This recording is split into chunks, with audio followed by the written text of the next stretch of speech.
बच्चों, एक और प्रश्न को हल करेंगे जो कि क्षेत्रफल से है, और इस प्रश्न को पढ़कर समझ लेते हैं। इसमें दिया हुआ है, एक निर्दिष्ट आयत ABCD के क्षेत्रफल के बराबर एक वर्ग की रचना कीजिए। आयत की भुजाएं AB बराबर 6 सेमी और BC बराबर 3 सेमी दी हुई है। तो इसमें प्रश्न को देख लेते हैं कि इसमें क्या दिया हुआ है और रचना किसकी करनी है। तो इसमें एक निर्दिष्ट आयत, निर्दिष्ट का मतलब दिया हुआ, यानी एक आयत दिया हुआ है, इसलिए एक अंडरलाइन कर लेंगे, और इसके क्षेत्रफल के बराबर एक वर्ग की रचना करनी है। यानी एक वर्ग की रचना करनी है, तो जिसकी रचना करनी होती है उसे डबल अंडरलाइन कर लेते हैं। अब इसके नीचे इसकी माप दी हुई है। एक आयत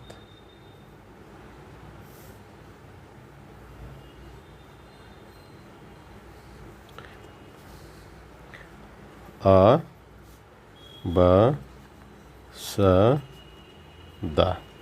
दिया हुआ है।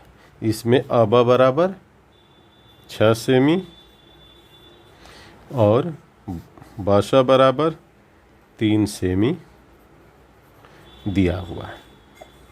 अब इसके इसी आयत के बराबर एक वर्ग की रचना करनी है। एक वर्ग की रचना करनी है। तो ये वर्ग की रचना करनी है, तो जिसकी रचना करनी होती है वो अभिष्ट रेखा में बनाया जाता है, और ये आयत दिया हुआ है, निर्दिष्ट है। तो पहले समझ लेते हैं कि आयत क्या होता है। आमने सामने की जिसकी भुजा बराबर होती है और कोण 90 अंश का होता है, उसे आयत कहते हैं। वर्ग किसको कहते हैं? जिसकी चारों भुजाएं बराबर हों उसे वर्ग कहते हैं, और ये आयत है, और इसका कोण भी 90 अंश का होना चाहिए। अब इसके क्षेत्रफल के बराबर इसकी रचना करनी है। तो अब एक और नीचे प्रश्न दिया हुआ है अथवा करके, इसको भी समझ लेते हैं कि इसमें क्या दिया हुआ है, इन दोनों प्रश्नों में क्या अंतर है या नहीं है। इसको पढ़ते हैं। इसमें दिया हुआ है, एक आयत ABCD के बराबर एक वर्ग की रचना कीजिए। यानी एक आयत दिया हुआ है और एक वर्ग की रचना करनी है। आयत का क्षेत्रफल 18 वर्ग सेमी है। अब इस आयत में तो माप दिया हुआ है 6 गुणे 3, 6 सेमी और 3 सेमी। अब इसमें भी एक आयत दिया हुआ है, इसका भी नाम ABCD और D है, और वर्ग की ही रचना करनी है।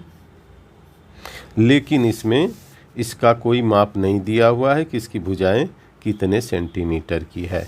बस यहाँ पर लिखा हुआ है कि इसका क्षेत्रफल 18 वर्ग सेमी है। कितना है? 18 वर्ग सेमी।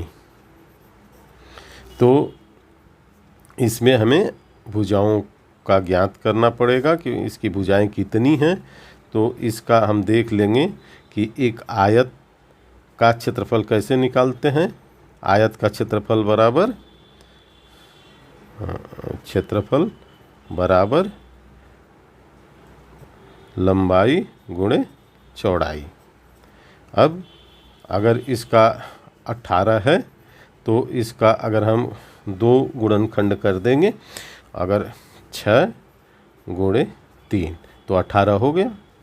तो इसका मतलब यही है कि अगर हम ये भी आयत बनाते हैं तो यहाँ 6 सेमी और यहाँ 3 सेमी, यानी इसकी अवभुजा को हम 6 सेमी और 3 सेमी का एक आयत बनाएंगे। यानी दोनों प्रश्न समान है, केवल इसके कहने के तरीके में, लिखने के तरीके में अंतर है। तो इस बात को हमें समझ लेना है कि हम इस तरह का, अगर पेपर में आप इस तरह का कोई प्रश्न पढ़े हुए हैं और ऐसा आ जाता है, या इस तरह का पढ़े हुए हैं ऐसा आ जाता है, तब भी बनाने में कोई समस्या नहीं होगी, यदि आप इस बात को भली भांति समझते हैं तो सबसे पहले एक आयत बना लेते हैं। 6 सेमी की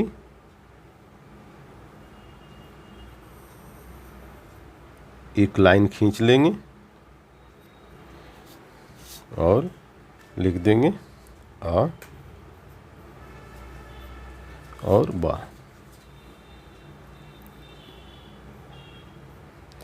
अब यहाँ लिख देंगे 6 सेमी।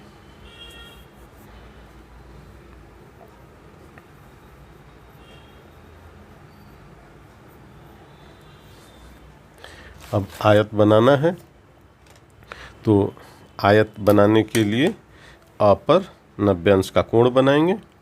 किसी भी त्रिज्या से एक ऐसे चाप लगा लेंगे और उसी त्रिज्या से पुनः एक चाप यहाँ पर रखेंगे और ऐसे काट लेंगे, और ये 60 अंश का कोण बन जाता है जब एक बार काटते हैं। और जब यहाँ दोबारा काटेंगे तो 120 अंश का कोण बन गया। अब यहाँ से एक और ऊपर की तरफ ऐसे चाप लगा देंगे और यहाँ से भी एक चाप लगा देंगे, तो ये यहाँ पर 90 डिग्री का कोण बन जाएगा। अब यहाँ एक पॉइंट बना लेंगे, यहाँ हमें मिलाना है, और ये 3 सेमी का खींचना है, इसलिए यहाँ 3 सेमी की एक रेखा खींच लेंगे।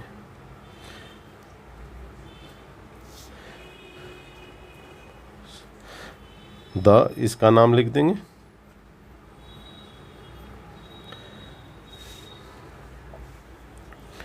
अब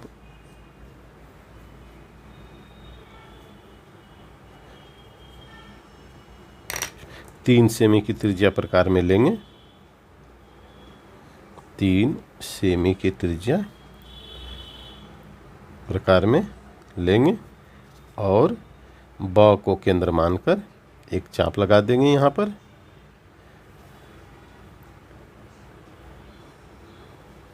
तत्पश्चात ब अ की दूरी प्रकार में लेंगे, ब अ की दूरी प्रकार में ले लिया और द को केंद्र मानकर पहले वाली ये चाप को ऐसे काट देंगे। अब ये स बिंदु प्राप्त हो गया, यहाँ पर स लिख देंगे, ब और स को मिला देंगे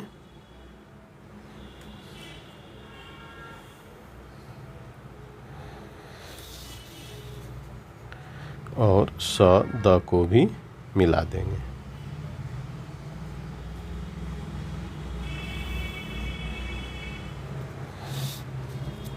अब इस प्रकार एक जो निर्दिष्ट आयत था, या जो एक दिया हुआ आयत अ ब स द था, वो तैयार हो गया है।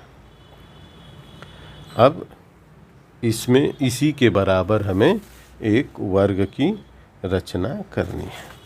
यहाँ जैसा कि मैंने बताया था कि एक ये आयत है, तो आयत हमने बना लिया। अब इसी के बराबर हमें एक वर्ग की रचना करनी है। अब वर्ग की रचना करने के लिए हमें मध्यानुपाती ज्ञात करना होगा। मध्यानुपाती किसी भी 2 रेखाओं का किया जाता है।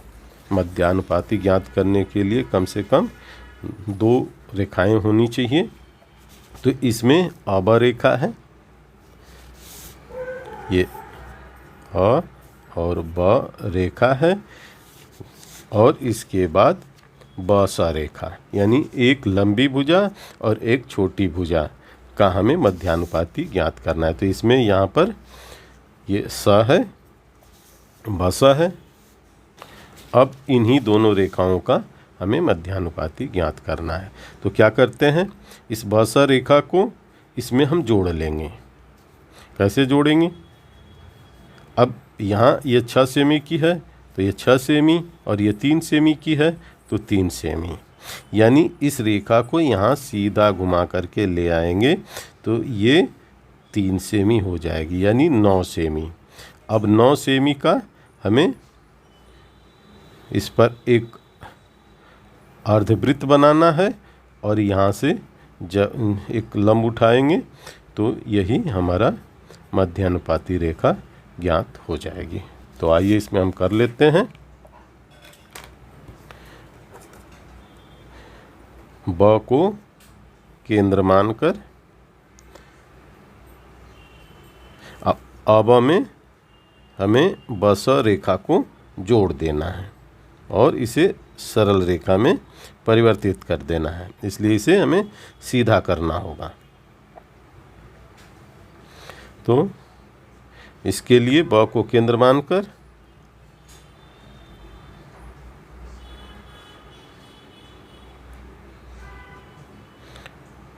एक आर्क लगाएंगे इधर, ऐसे रचनात्मक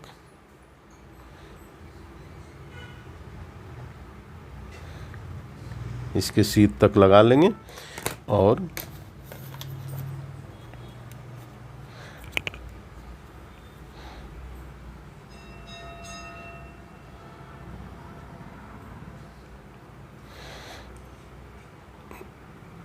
इसको यहाँ तक बढ़ा लेंगे। अब इसका नाम क लिखेंगे।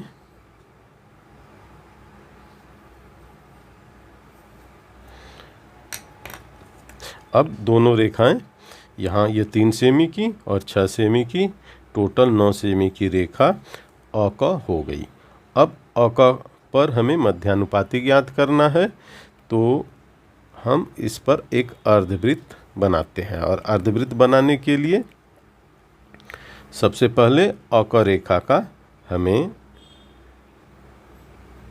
समद्विभाजन करना होगा और अ क के आधे से अधिक दूरी लेकर एक ऊपर और नीचे चाप लगा देंगे। उसी त्रिज्या से अ को केंद्र मानकर पहले वाले चाप को काट देंगे ऐसे रचनात्मक रेखा में, और यहाँ भी काट देंगे इसको। पहले हम ये हल्की रेखा खींचे थे, अब इसको क्लियर कर लेंगे।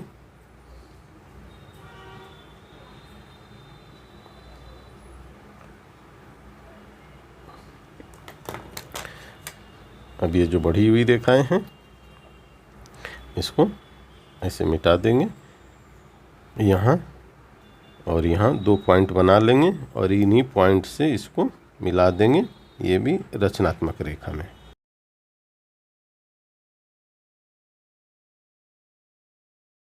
ये रचनात्मक रेखा में हमने मिला दिया है। अब अ का मध्य बिंदु यहाँ प्राप्त हो गया और इस मध्य बिंदु से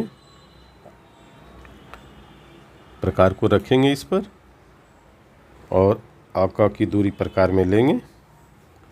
अ की दूरी प्रकार में ले लिया और इधर भी देख लेंगे, ये सही हो गया। अब इस पर एक अर्धवृत्त बनाएंगे।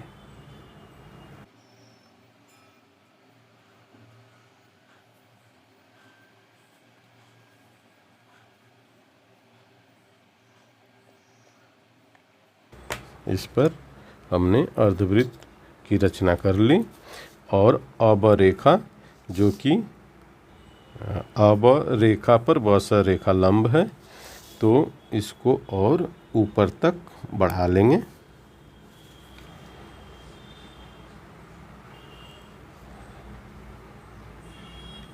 और इसे अभिष्ट कर देंगे पूरा, क्योंकि यही रेखा वर्ग की एक भुजा है। अब एक भुजा वर्ग की प्राप्त हो गई हमें और वर्ग की चारों भुजाएं बराबर होती हैं, तो हम इसका नाम लिख लेंगे ख, यानी अब और बस रेखा का मध्यानुपाती रेखा बख रेखा है। अब बख रेखा ही वर्ग की एक भुजा है, इसलिए इसकी माप हम प्रकार में ले लेंगे और यहाँ पर एक पॉइंट बना लेंगे।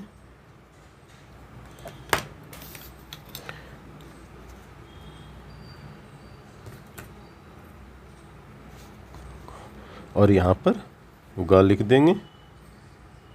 अब अब को आगे बढ़ाते हुए ग तक लेके जाएंगे।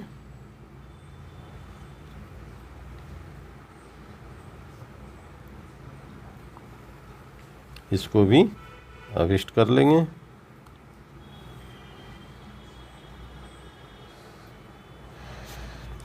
ये रेखा अभिष्ट हो गई। अब इसकी दो भुजाएं प्राप्त हो गई और तीसरी के लिए चाहे तो हम सेट स्क्वायर से भी बना सकते हैं इसको, या चाहे तो हम प्रकार की सहायता से भी इसे काट सकते हैं। अब ग को केंद्र मानकर एक चाप ऊपर की तरफ लगा देंगे।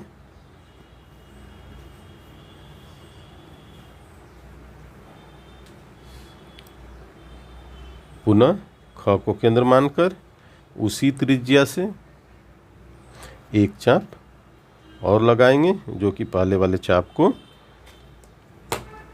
बिंदु घ पर काट रहा है। घ यहाँ लिख देंगे और घ को मिला देंगे।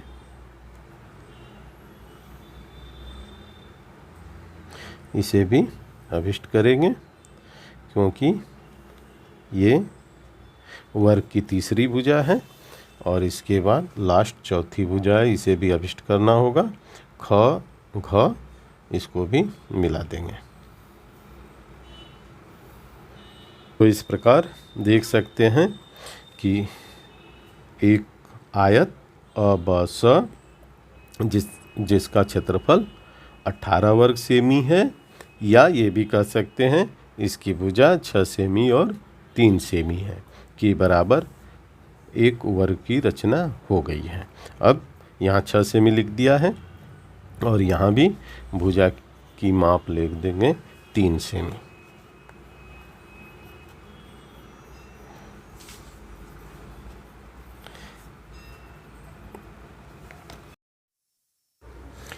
अब यह प्रश्न तैयार हो गया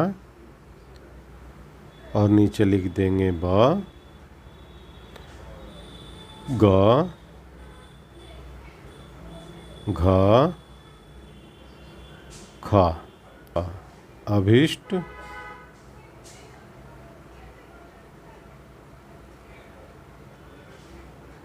वर्ग है। उम्मीद है कि यह प्रश्न आप लोगों को समझ में आ गया होगा और इसका अभ्यास करिए।